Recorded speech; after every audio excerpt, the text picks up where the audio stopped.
Aruba aberta, lo qual nós temos hopi ronde nos isla. Agora projeto novo chamado Green School. A começar dentro da escola primário. O projeto tem será que a escola agora começa a plantar na mesa mata de fruta e verdura para depois na mesa por goza de não. Ano passado nós tínhamos contato via Jocelyn Cruz. Então, ela contactou na escola para ver se nós estamos interessados para começar com o projeto de Growhomes. Ela vai com nós cabeçante, que está Jacinta Semeler. Então, assim é eigenlijk a escola a começar com o projeto.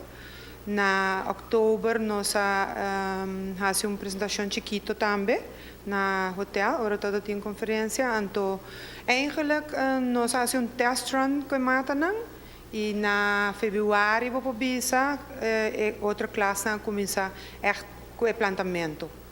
É muito na escola mestra percurar para cuidar e Matanan, nada sumamente entusiasmado e o que está mais especial ainda é docente na mestra sim, hobby de projeto também. Eta supos que depois de tempo nós mesmos ganha o produto não dia mata naquilo. Pero para mim o mais importante está o processo. So mi mês também agora nós chega nós tudo excited. You fro a pessoa e mata na crescer botamos assim mi mistério expliquei muito não também enquanto dia quantidade de água.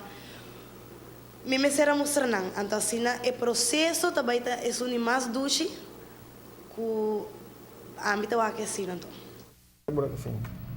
Well, mi ahaya tremenda iniciativa de ecoco ng seco como lapto hope bom maneira para planta, não? Sim, seguro. Me quer que frona me quer manter disciplina, não? Porque muito não sempre tem entusiasmo.